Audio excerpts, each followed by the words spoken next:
the direct selling industry adds hugely to economic activity. It is a major driver of India's growth, and that it provides the economic impetus to more than anything else.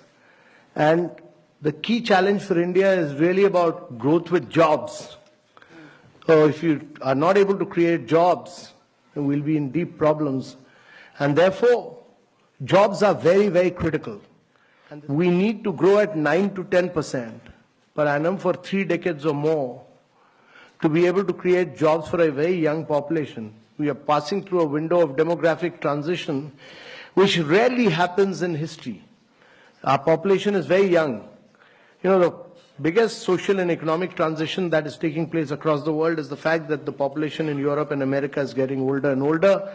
The population in India is getting younger and younger, and it will keep getting younger till 2040. And therefore, if you have to reap this advantage, it can be a huge nightmare as well if you are not able to create jobs. So if you have to create jobs, there are only 2 ways. One is to push manufacturing in a very big way, and the other is to push direct selling.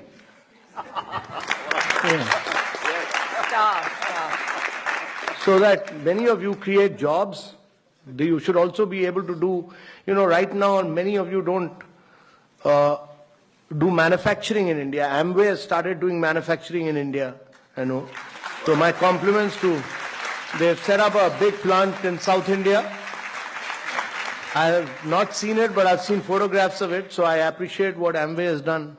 But each one of the companies must start doing manufacturing in India. If you're going to sell, while we have brought systems, we've brought discipline, we've brought guidelines, we've done this, we drafted this long time back. It took Ministry of Consumer Affairs some time, but they finally issued those guidelines. So there's now everybody in government accepts that there are Government of India guidelines, clear guidelines.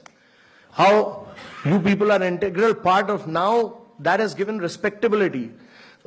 Earlier, you people were, many states, Kerala, West Bengal, many of you were seen as people who were doing chit funds. You are not doing chit funds. You are doing a very respectable profession. You are economic drivers of growth for India. So we respect that. And that has now been recognized. That has now been recognized that government has, by issuing these guidelines, clearly recognized that you are major players of India's economy, that you significantly contribute to India's economy, that you are adding to India's growth and wealth, and that you are creating jobs. And therefore, getting out with these guidelines were very important. And these guidelines have now been given to different states to realize that you are important players in India's economy, and every state will respect these guidelines because they have been issued by Government of India.